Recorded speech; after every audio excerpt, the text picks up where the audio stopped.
Hello, welcome to Steve McDonald's Arts and Crafts, and today what I'm going to be doing is making some little goldfish. Now, I saw these molds and I thought, I've just got to buy them. I absolutely love them. I'm not sure if they're designed for resin or not, but who cares? They're silicone molds, so we will give it a go. I'm going to be using this in here. What I will be doing is doing 3 different colours of goldfish, probably using mica powder and some resin pigment, and, of course, some glitter. So what I'm doing first is I'm popping a little bit of translucent pigment in because I'm using a white mica powder. And I find whenever you're using a white mica powder, if you pop a little bit of translucent pigment in it first and mix it all together, it really does come out lovely, really beautiful and white. I'm filling this up, this mould. It doesn't take an awful lot, giving it a bit of squidgy widgy, and then using a wooden stick, because this won't damage the mould in any way, to ensure that I've got it in that dorsal fin, and I've got no bubbles, because I don't want any bubbles or bits missing out. I don't want my goldfish to look like they've been bitten. And then topping this right the way up to the top.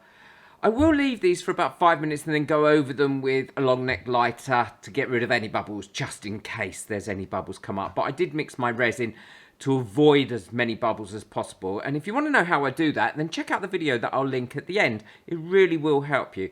So this is just the gold mica powder. I love my golds. And popping that in there now as well, I'm doing the same thing. I'd just like to say a quick thank you to all my members whose names are coming up now. And if you'd like to become a member and benefit from all the perks, including the fabulous community that we have of the members on Facebook, then the link for that is in the description below. So topping this right up, again, I will leave it and then go over it with a long neck lighter. And now I'm a glittery one. Now, I'm putting quite a lot of glitter in this. This is a nice fine glitter. And I've used the spoon that comes with the J. Diction mica powders. And again, topping this up. And I'll do the same thing with this, bit squidgy widgy, make sure there's no air or anything left in that dorsal fin. I just want to say a quick thank you to all the people that bought me a coffee last month. It really has helped. This has been quite an expensive month. And everybody who bought me a coffee, their names are on my coffee board. And if you'd like to buy me a coffee, the link for that is in the description below. It's really appreciated. So again, just finishing topping this right up. And then what I'll do is I will probably leave them 5 minutes and then cure them overnight. Well, the little goldfish are all cured up now. So it's about seeing whether they look like goldfish or fish when they come out of the little moulds. Dude, that's so cute. Oh, they are. Now that white one is so cute. So is the red glittery one. Let's have a look at the gold one. Oh. I love this mould. Now, I've got a little bit of flashing on this one, but that'll come off really easily. And that's where, as you know, I always overpour a little bit. It doesn't matter how careful I am, I always seem to overpour.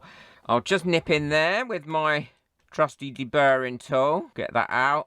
And let's have a look at the red one. Oh, I love the glittery one. Well, who wouldn't have thought for 1 minute that I wouldn't have loved the glittery one? I love my glitter. So I'm not sure if they're going to fit in here or not. Oh, they do kind of fit in there. Look, I want to have these going up at different height like this in here. I'm going to use the edge of the mould because they're just the right size to kind of wedge in there. But I don't want the mould to bend out, really. So what I'm going to do is I'm going to try and reinforce the sides of that mould with some tape so they do stick there. And then I haven't got to worry about doing anything in relation to separate pours for this. I can do one pour if they're nicely wedged in there. Yeah, that has kind of made it a little bit more rigid, probably rigid enough. Well, I'm filling my pot up just about 1/2 centimetre with my resin. Now, my resin's a little bit cloudy because I didn't warm it up before I mixed it, but it won't really matter. It will still cure lovely and clear. But I didn't want to mess around with it too much because I wanted to make sure I got as few bubbles in it as possible. I'm now propping up these goldfish in here, and because I've made this pot a little bit more rigid, that has helped a great deal. And then topping up my resin up until the top of the next goldfish and then putting the last goldfish in. And they do tend to stay there until I have a little bit of a disaster, which you'll see in a second, and let cure up. Well, this is all cured up now. It's gone nice and hard and lovely and clear. Now, I have to confess, we've had some really quite bad frosts here over the last few days. So what I did was I put this into my curing box, which is just a polystyrene box, and I knocked it as I put it in, and I knocked all the little fish down. So I'm not sure what they're going to look like. They could look like just a bundle of sushi, who knows. But I love my little curing box because what it does is it allows it to keep a really good temperature in there. Don't add any additional heat to it. So let's go for it and get this mold out. I'll get this casting out.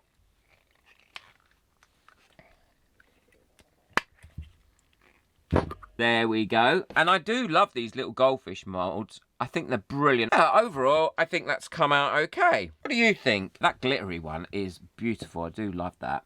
Let me know in the comments what you think. I'd be really interested to read what you have to say. I do read all the comments. I love reading through the comments. I find them really helpful and very useful as well. And often quite funny. If you'd like to buy me a coffee just to say thank you, to help me buy my molds and resin and all the bits and pieces that I do buy to make these videos, then the link for that is in the description below and you'll get your name on my coffee board. I'll also put the link to everything that I've used today in the description below so it's easy for you to find. Check out the video that's coming up next on how to cast without a pressure pot to avoid getting too many bubbles. Enjoy your resin. Bye.